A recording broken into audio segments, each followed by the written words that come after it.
Hello again, gamers. Welcome back to the Board Game Captain. I'm the Board Game Captain, and today I'm going to be counting down my top 10 favorite economic games. Before we get started today, though, I want to say that if you're in a position to and would like to help out the channel, there is a link to my Patreon in the description down below where you can get access to early videos as well as behind the scenes videos and even the ability to request review and tutorials for your favorite classic games. And if you'd like to get yourself some cool gamer gear, t-shirts, mugs, even a sticker, there is a link to my Teespring store in the description down below where you can get all the coolest Board Game Captain gamer gear. Now, I decided to do top 10 economic games. I have a couple disclaimers I want to throw out before I get started on this. The first thing is that I have never played any of the 18xx games, so they will not be on the list. I know a lot of people like them as their favorite heavy economic games, but unfortunately they don't qualify for me because I haven't played them. The other thing is I want to draw out that I have ranked these games in order of how much I like them, and all of these games I picked were games that had an economic system in them of some kind.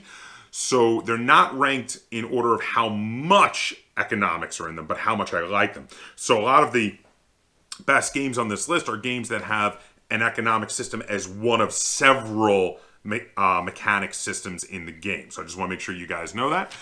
Without any further ado, though, let's jump on into it with my number 10. Number 10.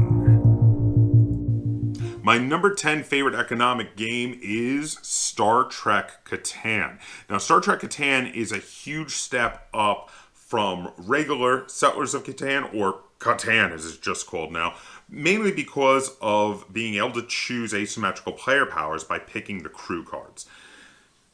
Other than that, the game is basically the same as Settlers of Catan, but the asymmetrical player powers really do make it stand head and shoulders above the original for me, and it's why it made this list versus the regular Catan. But the reason it made this list has to do with the barter system of economics that is in most Catan games. And this one is no exception. So you're rolling dice to see what areas produce resources, and then you're having to trade resources with the other players, which sets up a barter economic system. In every game, there's going to be some resources that are rare while others are common, and therefore the rarer ones will be more valuable than the common ones, and it usually differs from game to game based on which planets, in the case of Star Trek Catan, that you claim and what they're producing and what numbers you have on those planets. So that's why Star Trek Catan is my number 10 favorite economic game, because of the trade and barter-based economy that gets created in every game of Star Trek Catan.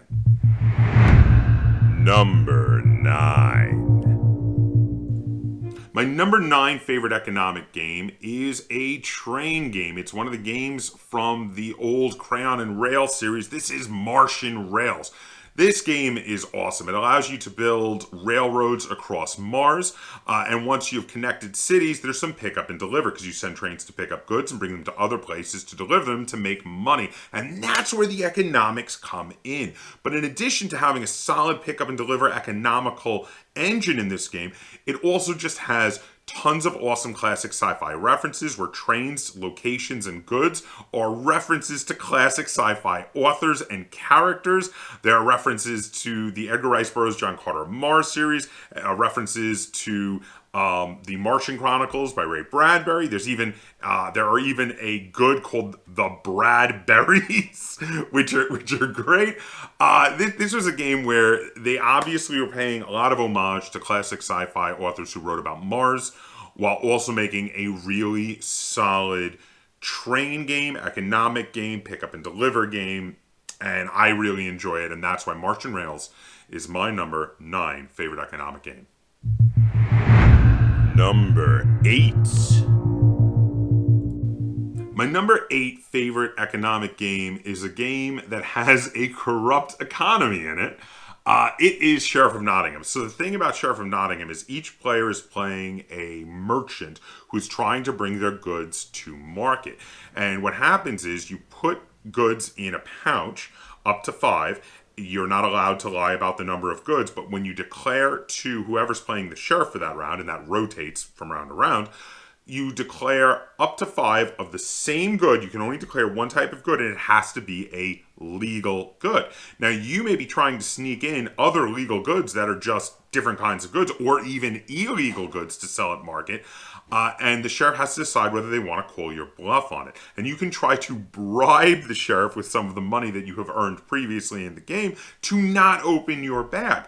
Because if the sheriff opens your bag and you had goods you did not declare, there's a penalty listed on each of those, and you will have to pay it to the sheriff. However, if the sheriff opens it and you were telling the truth, everything in there is exactly what you declared. You said 4 cheese and you have 4 cheese.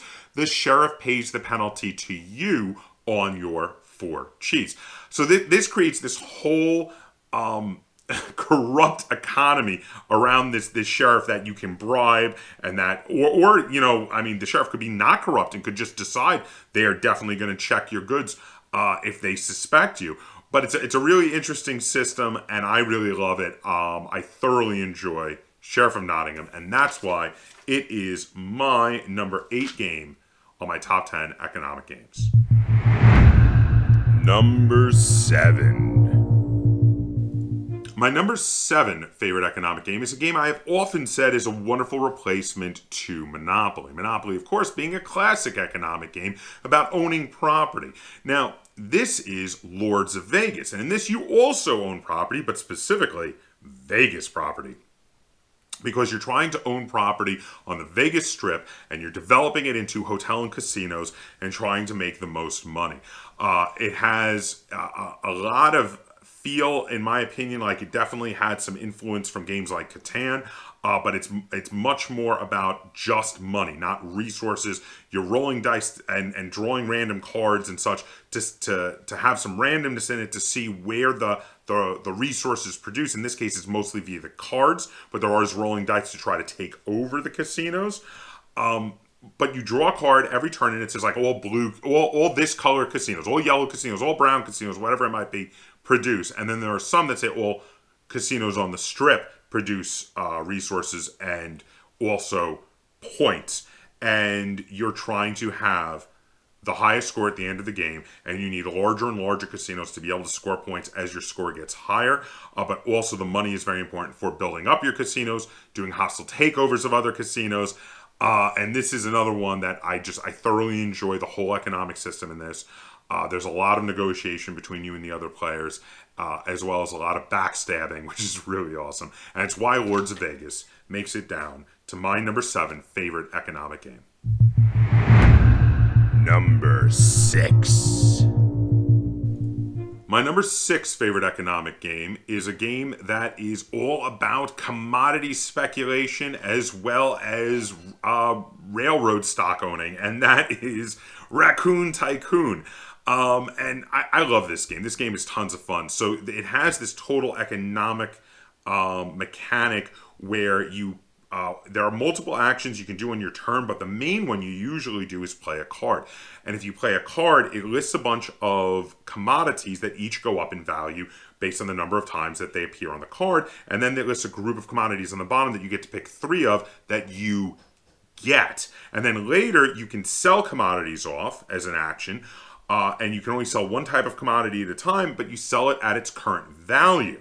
But once you sell it, you reduce the value a number of steps equal to the number of commodities you just sold. So you want to influence the market and build up the value of these commodities before selling them while it's high and reducing it for everybody else.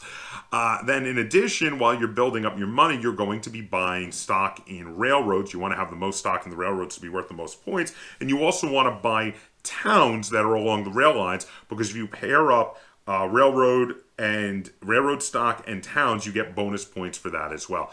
This is an amazingly fun game. It is a thoroughly economic game, probably the most economic game on this list.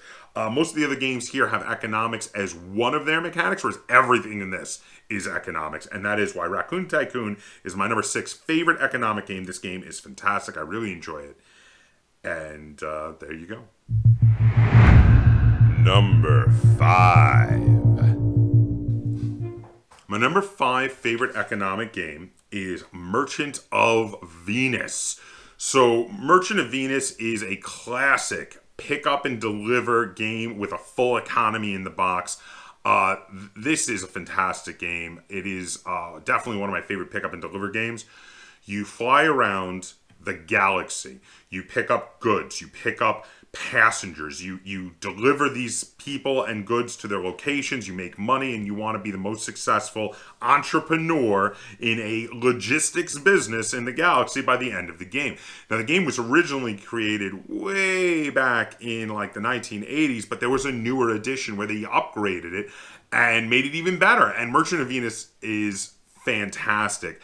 The economics in this is great. The pick up and deliver is great. This is just a thoroughly enjoyable game, and I love having it in my collection.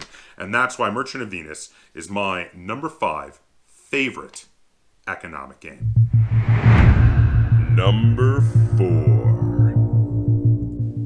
My number 4 favorite economic game is 1750 Britain versus France. Now, this is generally considered a bit of an abstract war game, or wars, because you actually play out multiple wars during the course of the game. But for your resources, for your funds to buy troops, to build fortresses and things like that, are all handled in a very interesting economic system where you get these cards that basically represent trade contracts, or trade routes. So you might get a trade route for fish, and a trade route for lumber, and a trade route for furs. And every time you get a collection of 3 different trade routes, you can group them however you like, on the beginning of your turn, you're going to earn 1 coin for those 3 trade groups. So you want to get lots of trade groups, but you also want to get varied trade groups, because you don't want to have too many, trade routes for spices where you can't fit each one in another group of 3. If you have too many, you're not going to be able to earn money off it, because basically the market becomes flooded with those trade goods and people aren't as interested in them.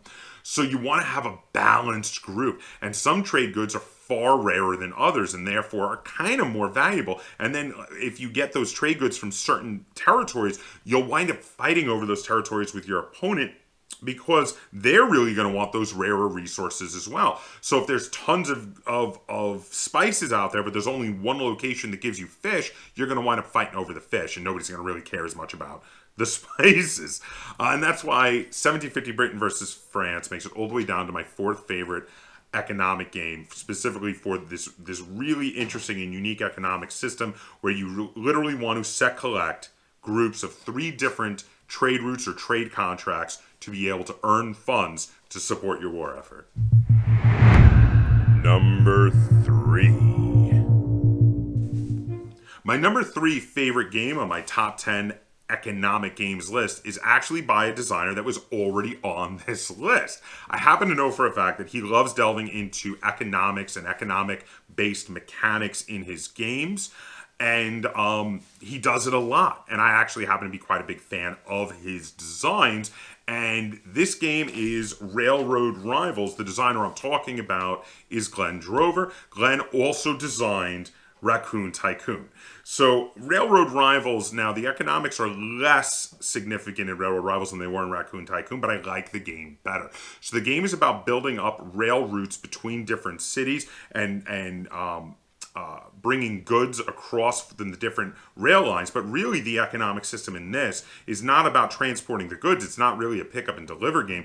The economic system in this is much more about obtaining stock in various railroads, because as you go, you're going to transit goods which allow the stock in those railroads to go up, while you're also obtaining stock in the railroads. And at the end of the game, stock in railroads that are worth quite a lot of value will be worth quite a lot of points at the end of the game. So owning the most stock in the higher value railroads will translate to winning the game of Railroad Rivals. I love this game. This game is tons of fun, and I really love it at all player counts. I've never had a bad time playing this game. And that is why Railroad Rivals makes it all the way down to my number 3 favorite economic game. Number 2. My number 2 favorite economic game is Starfarers of Katan, or as it has now been renamed, Catan Starfarers. So they made a new edition, which even improved on some of the things about the old edition, which I already loved when they had the old edition, and have loved it for years and years, actually maybe even decades now. But the new version is even better. It's fantastic. So everything that I said about Star Trek Catan goes double for Starfarers of Catan, because you have the same sort of barter-based economy, but in addition, you can also set up trade stations with non-player characters to be able to get yourself extra special abilities to boost production of certain resources, to boost interesting scientific discoveries and gain access to them, to boost the abilities of your ships. This is a fantastic game. With lots of economics involved. Actually, a good portion of this game is the economics. Similar to other Catan games, you have the different values and the different numbers on the different planets, and you're rolling at the beginning of every turn to see what you get. Though there is a good portion of the game where if none of your planets produce, you will get some free resources. You never get stuck without getting resources turn after turn, which is something that I think is really great that they did specifically in Starfarers of Catan and then Catan Starfarers. That makes it head and shoulders above all other versions of Catan. Catan Starfarers is my absolute favorite Catan. I know this is one that Lynn thoroughly agrees with me on. I love it, and that is why it is my number 2 favorite economic game, because I absolutely adore it. This is a 10 out of 10 game for me. Catan Starfarers. And now it is time for number 1. Okay, so it's time for my number 1, and I was just raving about a 10 out of 10 game for my number 2, so I know what you're thinking. What could beat that out? Well, it's obviously another 10 out of 10, and it's another game that does really thoroughly feel like there's an economy in the box for me, and that is Wasteland Express Delivery Service. I have talked a lot about that on this channel, about how much I adore this game. Wasteland Express Delivery Service allows you to play in a world that very much feels like it's straight out of Mad Max.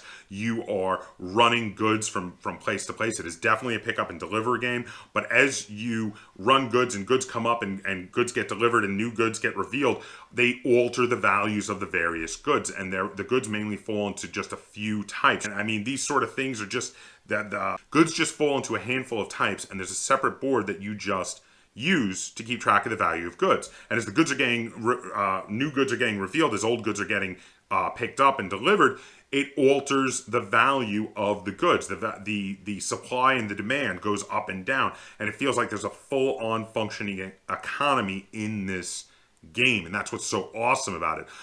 The primary mechanics in this game are the economy. It's all about the pick up and deliver, trying to sell high, trying to fill trade contracts with people by getting them specific goods that they need.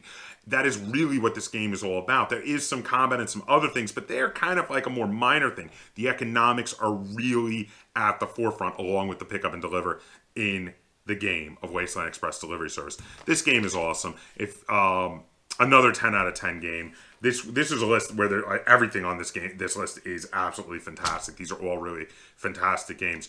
I would recommend any of them to you if you're into games with economics. So let me know in the comments down below, what are some of your favorite economic games that I may not have played or that I missed that just weren't on my list? Tell me in the comments down below. And if you enjoyed this top 10 list and you'd like to see me do more like it, be sure to give it a like, share it on all forms of social media. And if you haven't already, please subscribe to the Board Game Kaptain. That's Kaptain spelled with a K on YouTube. And until next time, game on.